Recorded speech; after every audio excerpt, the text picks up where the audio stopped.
School of అసెన్షన్కి స్వాగతం. అంతకుముందు క్లాస్లో మనం క్యాథరిన్ గైల వివాహం గురించి, క్యాథరిన్ హీలింగ్ సామర్థ్యం గురించి తెలుసుకున్నాం. 3rd చాప్టర్లో వాళ్ళు తమ 3 పిల్లలతో కలిసి ఆనందంగా జీవిస్తున్నప్పుడు ఒకరోజు 3rd క్రూసేడ్లో పాల్గొనాలని చెప్పి గైకి ఫిలిప్ II నుండి ఆదేశం వస్తుంది. మరి ఈ క్రూసేడ్స్ అంటే ఏమిటి, ఇవి ఎందుకు జరుగుతున్నాయనే సందేహం మనందరికి కలుగుతుంది కదా. క్రూసేడ్స్ అంటే మతపరమైన యుద్ధాలు. 11th సెంచరీలో మిడిల్ ఈస్ట్లో ముస్లిం ఆక్రమణలకు వ్యతిరేకంగా జరిగిన యుద్ధాలు. 1095 నుండి 1291 మధ్యకాలంలో వందల సంవత్సరాలుగా ముస్లిం పాలనలో ఉన్న జెరూసలంను హోలీ ల్యాండ్ అని పిలుస్తారు.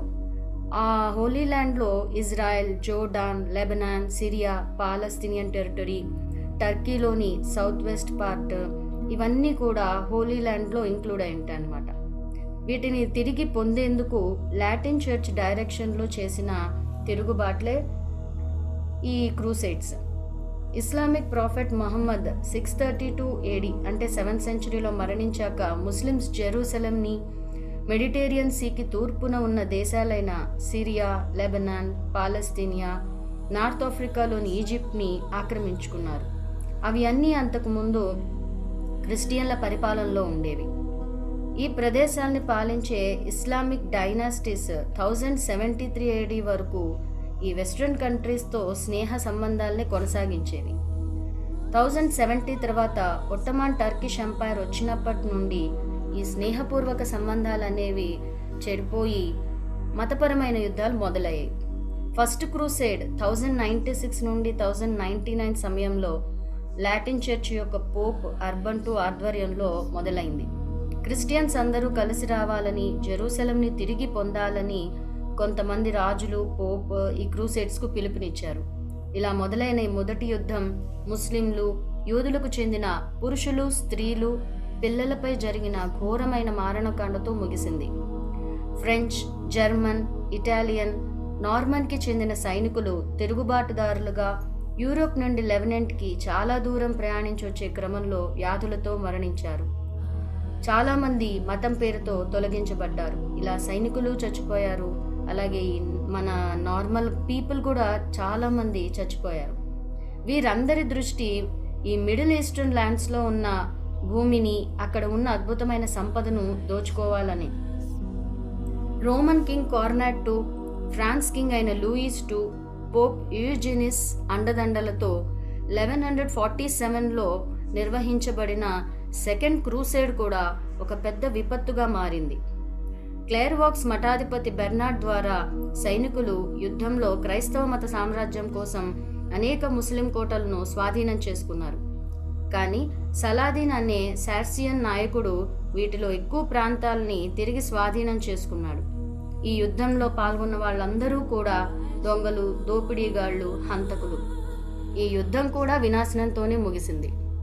ఇప్పుడు 3rd క్రూసేడ్ని మొదలు పెట్టడానికి వాళ్ళు చెప్పిన కారణం ఏంటంటే, హోలీ ల్యాండ్ జెరూసలంకి వెళ్లే మార్గాన్ని యాత్రికుల కోసం తెరచి ఉంచాలని, యాత్రికులకు రక్షణ కల్పించాలని. కానీ వీళ్ళ అసలైన ఉద్దేశం ఇది కాదని, ఇందులో వేరే ఏదో మర్మం ఉందని మన గైకి తెలుసు. వీళ్ళ ఉద్దేశం ఒకటే, ఆ ప్రదేశాల మీద ఆధిపత్యం కోసం అక్కడ ఉన్న సంపదలను దోచుకోవడం. గత తప్పిదాల నుండి నేర్చుకుని ఎక్కువ మంది సైన్యాన్ని తీసుకొని పోరాడడానికి సిద్ధమయ్యారు. ఇక మన కథకి వస్తే, గైకి తన బాధ్యతలు బాగా తెలుసు. అతను రాజుకి ఫిలిప్ IIకి సహాయంగా బయలుదేరడానికి సిద్ధమయ్యాడు. అలాగే అతడు రహస్య గురువుల బృందానికి కూడా సహాయంగా ఉండేవాడు. ఆ బృందంలో గై కూడా ఒకడు. కొన్నేళ్ల క్రితం అతడు ఒక స్పిరిచువల్ గ్రాండ్ మాస్టర్ ద్వారా టెంప్లర్స్ యొక్క ఇన్నర్ సర్కిల్లోకి ఇనిషియేట్ చేయబడ్డాడు. టెంప్లర్స్ అంటే మతపరమైన సైనికులు అన్నమాట. ఎన్నో అంతర్గత రహస్యాలు అతనికి బోధించబడ్డాయి. ఔటర్ సర్కిల్ వాళ్ళేమో యుద్ధాలు అవి చేస్తూ సైనికులుగా ఉంటారు. ఇన్నర్ సర్కిల్లో ఏంటంటే వాళ్ళ రహస్యమైన బోధనల్ని వాళ్ళు తెలుసుకుంటూ దాన్ని ప్రచారం చేస్తూ ఉంటారు. అట్లా గై ఇన్నర్ సర్కిల్లో కూడా ఇనిషియేట్ చేయబడ్డాడు. ఎన్నో అంతర్గత రహస్యాలు అతనికి బోధించబడ్డాయి. వాటి గురించి ఎవ్వరికి అంటే తన భార్యకు కూడా అతడు చెప్పకూడదు. ఇన్నర్ సర్కిల్ని ఏర్పాటు చేయడం గురించి, ఔటర్ సర్కిల్ని ఏర్పరచడానికి గల కారణాలు వివరించే ఒక పత్రం కాపీని కూడా ఆ స్పిరిచువల్ గ్రాండ్ మాస్టర్ అతనికి ఇస్తాడు. ఇన్నర్ సర్కిల్లో ఒక 7 మెంబర్స్ ఉంటారు. వాళ్ళు ఒకరి గురించి మరొకరు తెలుసుకోకుండా కొన్నేళ్ల పాటు ఆ సీక్రసీని మెయింటైన్ చేస్తారు. ఎవరినైనా ఆర్డర్లో చేర్చుకోవడానికి ఆ గ్రాండ్ మాస్టర్ ఇతర సభ్యులతో చర్చించి వ్యక్తిగతంగా కలుసుకొని మాత్రమే అతన్ని చేర్చుకుంటాడు. ఆర్డర్లో చేరిన వాళ్ళు తమ వ్యక్తిగత విషయాలకు ఎక్కువ సమయం కేటాయించరు. పరంపరంగా వస్తున్న దివ్య జ్ఞానాన్ని తెలుసుకోవడానికే ఎక్కువ సమయాన్ని కేటాయిస్తారు. ఈ జ్ఞానాన్ని పొందే సాధనంగా మాత్రమే వాళ్ళు భౌతికమైన సంపదలను ఉపయోగిస్తారు. వీళ్ళు ఎన్నో ప్రదేశాలకి విస్తృతంగా పర్యటిస్తూ వివిధ మతాల్లో ఉన్న మహాత్ములను, గురువులను, అంటే ఎవరైతే యూనివర్సల్ లాస్ని ఫాలో అవుతారో అటువంటి వాళ్ళను కలవడానికి వెళ్తూ ఉంటారు. మతం అంటే దాన్ని అనుసరించే వాళ్ళ హృదయాలను, మనస్సులను సంకుచితంగా చేసి ఉన్నత సత్యాలను మనకు తెలియకుండా హద్దులను ఏర్పరచడానికి సృష్టించబడిందని ఈ ఆర్డర్లోని వాళ్ళకి తెలుసు అన్నమాట. అంటే మతం పిచ్చిలో పడి నా దేవుడు గొప్ప, నేను అనుసరించే మార్గమే కరెక్ట్ అని అనుకుంటూ సాటి మతస్థులను, మనుషులను ద్వేషిస్తూ ఒకరినొకరు చంపుకుంటారని చెప్పి వీళ్ళకి తెలుసు అన్నమాట. ప్రపంచవ్యాప్తంగా ఉన్న కౌన్సిల్ మెంబర్స్ అందరూ కలుసుకోవాల్సి వచ్చినప్పుడు, అంటే ఏదైనా మీటింగ్ ఏర్పాటు చేసుకున్నప్పుడు వీళ్ళంతా విడివిడిగా ఎవరికి వాళ్ళు ప్రయాణం చేసి అక్కడికి చేరుకుంటారు. ఒక్కోసారి వీళ్ళు కొన్ని నెలల పాటు ఇంటికి దూరంగా కూడా ఉంటారు. వీళ్ళల్లో కొంతమంది ఒకేసారి 2 చోట్ల ఉండగలిగే సామర్థ్యం ఉన్నవాళ్ళు కూడా ఉన్నారు. అట్లాంటి వాళ్ళకి ప్రయాణమే అవసరం లేదు.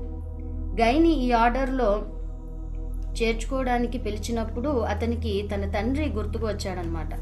ఆయన కూడా ఎన్నో రోజులు దూరంగా ఉంటూ చాలా రోజులు ప్రయాణాలు చేస్తుండేవాడు. తన ఎస్టేట్స్ని గైకి అప్పగించి ఒంటరిగా ఉండాలనుకుంటుండేవాడు. గై తాను ఫ్రెంచ్ కోర్టులో ఎక్కువ సమయం గడుపుతూ తన తండ్రిని సమంగా అర్థం చేసుకోలేదని బాధపడేవాడు.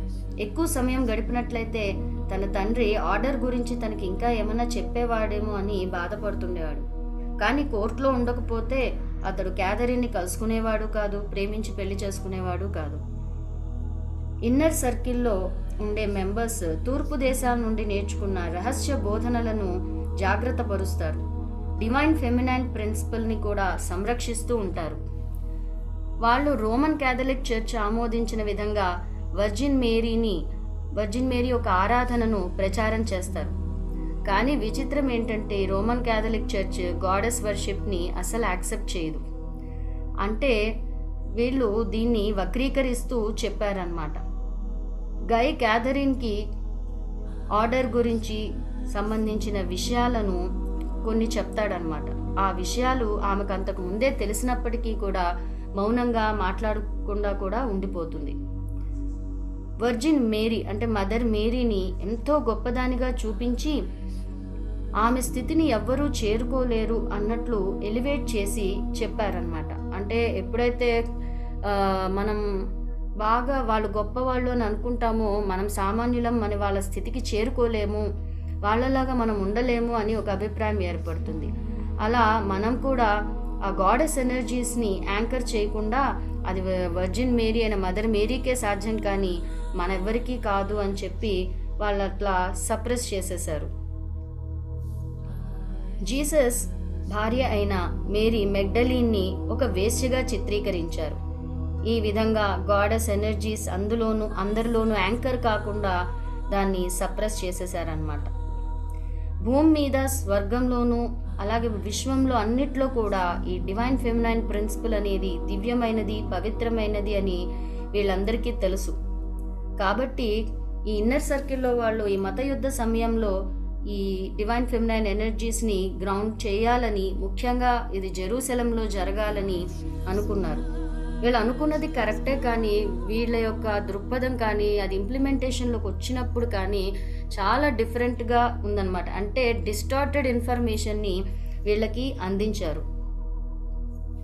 మేరీ మెగ్డలిన్ని బ్లాక్ వర్జిన్గా ఆరాధిస్తారు. ఈ బ్లాక్ వర్జిన్ స్టాచ్యూస్ అనేక చర్చెస్లో, క్యాథడ్రల్స్లో కనిపిస్తాయి. మదర్ మేరీని ఈజిప్ట్ రాణి గాడెస్ అయిన ఐసిస్కి ప్రతిరూపంగా క్రైస్తవ మతస్థులు ఆరాధిస్తారనమాట. మనం ఇప్పుడు ఐసిస్ గురించి కొంచెం తెలుసుకుందాం. ఈ పురాతన వర్జిన్ క్వీన్ అయిన ఐసిస్ను ప్రేమకు, హీలింగ్కి, సంతానోత్పత్తికి, మ్యాజిక్, అలాగే చంద్రునికి సంబంధించిన దేవతగా ఈజిప్షియన్స్ ప్రాముఖ్యతని కల్పిస్తారు. వాళ్ళ సంస్కృతిలో ఆమెను ఎంతగానో ఆరాధిస్తారు. ఈమెను ఎసెట్ లేదా ఈసెట్ అని పిలుస్తారు.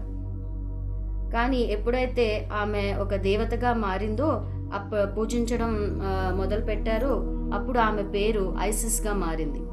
ఐసిస్ అంటే క్వీన్ ఆఫ్ ద థ్రోన్, అంటే సింహాసనానికి రాణి.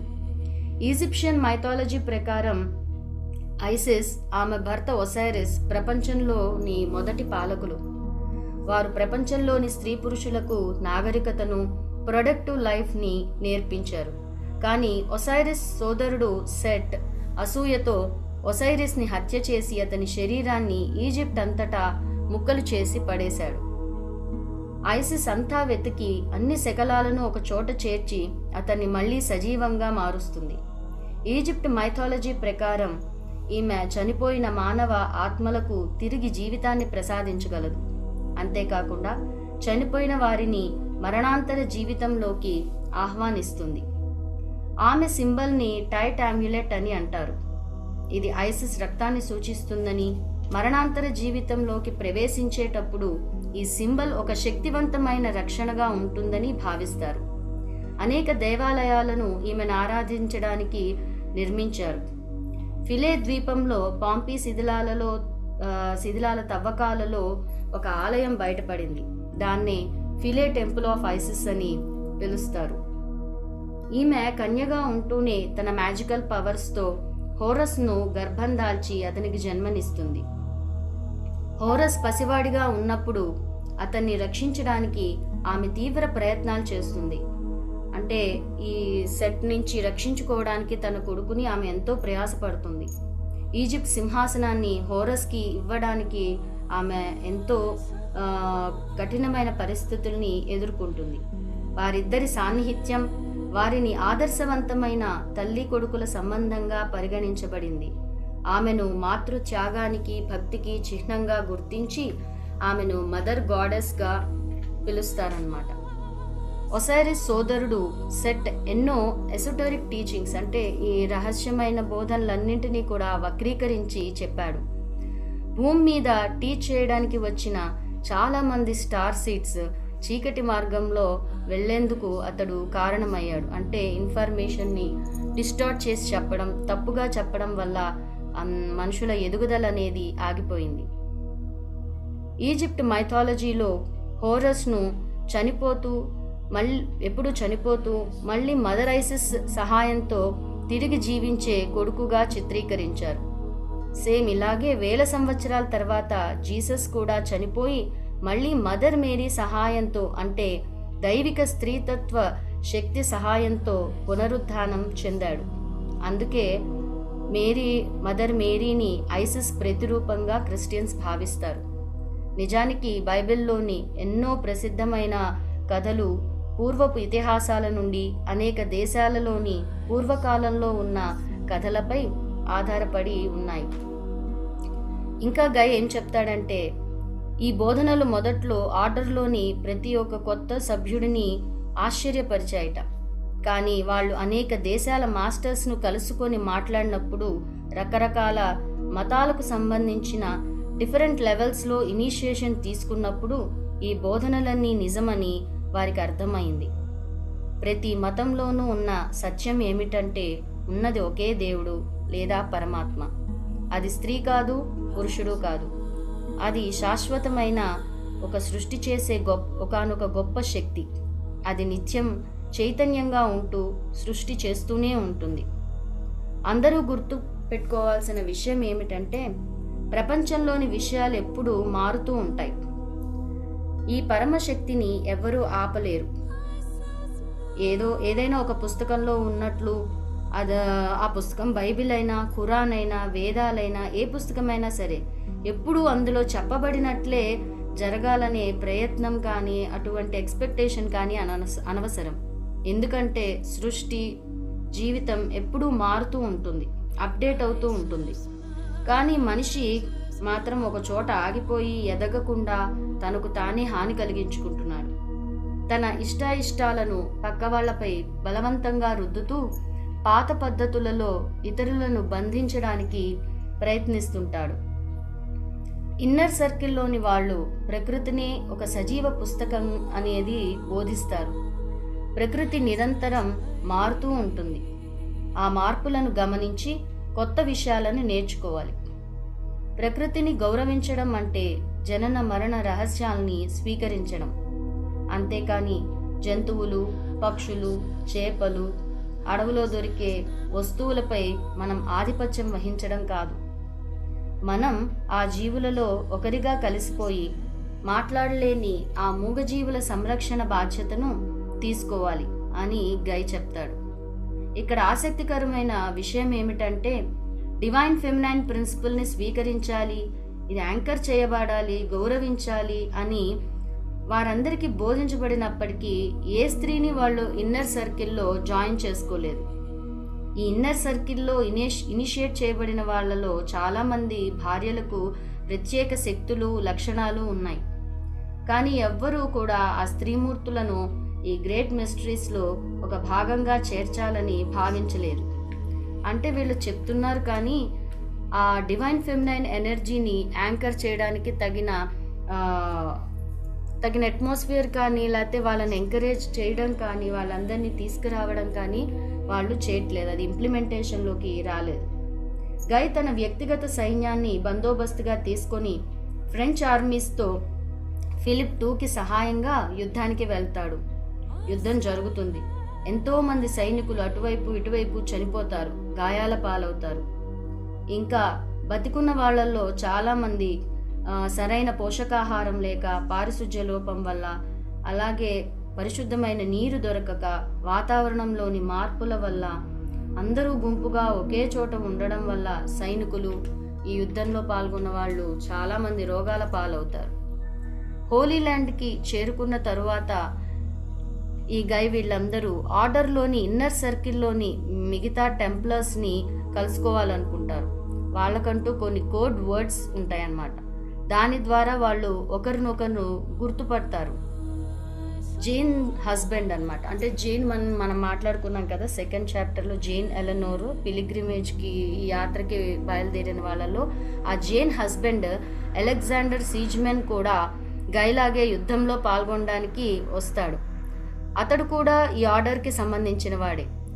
వాళ్ళిద్దరూ కూడా ఒకరినొకరు కలుసుకొని గుర్తుపట్టి వారి మధ్య ఉన్న సోల్ కనెక్షన్ని ఫీల్ అవుతారు. వాళ్ళు తాము నేర్చుకున్న చాలా విషయాలను గురించి ఎంతోసేపు చర్చించుకుంటూ సమయాన్ని గడుపుతారు. వాళ్ళిద్దరూ సైనికులే అయినా కూడా తమ గురించి, ఇతరుల గురించి వారికి లోతైన అంతర్దృష్టి, అవగాహన ఉన్నాయన్నమాట. పోరాటం చేసే సైనికుల్లో సహజంగా ఈ లక్షణం కనపడదు. వాళ్ళు చాలా మొరటుగా ఉంటారు. కానీ వీరిద్దరూ అలా కాకుండా ఎన్నో అంతర్గత విషయాలను సాయంత్రం పూట వాళ్ళ గుడారానికి దూరంగా ఏ శబ్దాలు లేని ప్రశాంతమైన చోట కూర్చొని సూర్యాస్తమ సమయాన్ని చూస్తూ తమ భార్యలకి ప్రేమని, అలాగే సపోర్ట్ని అంతర్గతంగా అందిస్తుంటారు. అంటే భావనాపరంగా వాళ్ళు పంపుతుంటారు. క్యాథరిన్, జేన్ భవిష్యత్తులో ఎంతో ముఖ్యమైన పాత్ర పోషిస్తారని, కానీ మళ్ళీ వీరందరూ కూడా హోలీ ల్యాండ్లో నెక్స్ట్ ఇయర్ తమ భార్యలను కలుసుకుంటారని కానీ గైకి అలెగ్జాండర్ ఊహించలేదన్నమాట. అక్కడున్న సోల్జర్స్, కమాండర్స్ వీళ్ళందరి మధ్య అలెగ్జాండర్ ఒక సున్నితంగా, అమాయకమైన ముఖంతో డిఫరెంట్గా కనిపిస్తాడు. అతడి పొడవాటి వేళ్లకు కత్తి కంటే కూడా పెన్నును ఉపయోగించడమే అలవాటు. అలెగ్జాండర్ ఆ యుద్ధ సైనికుల్ని చూస్తూ బాధతో, ఏదో ఒక రోజు ఈ మగవాళ్లంతా యుద్ధం, దోపిడీ పట్ల ఉన్న కోరిక నుంచి ఉన్నతంగా ఎదుగుతారు అంటాడు గైతో. ఈ విధంగా ఎన్నో ప్రదేశాలు ఆక్రమించుకునే పనిలో ఆ ప్రదేశాలని నాశనం చేస్తూ, అక్కడ ఉన్నవి దోచుకుంటూ ఎంతోమంది మనుషుల చావుకి కారణమయ్యాయి ఈ మత యుద్ధాలు. వీటి వల్ల మానవాళి ఎదుగుదల అన్నది ఆగిపోయింది. బతకడానికే ఎంతో కష్టపడవలసి వచ్చింది. ఇప్పుడు దాకా మనం క్యాథరిన్ గురించి ఈ 3rd చాప్టర్లో తెలుసుకున్నాం. మళ్ళీ నెక్స్ట్ క్లాస్లో 4th చాప్టర్లో హోలీ ల్యాండ్కి ప్రయాణమైన ఈ మహిళల బృందాన్ని, అంటే జేన్, ఎలనోర్, వీళ్ళందరినీ క్యాథరిన్ ఎలా కలుసుకుంది అనే దాన్ని చూద్దాం.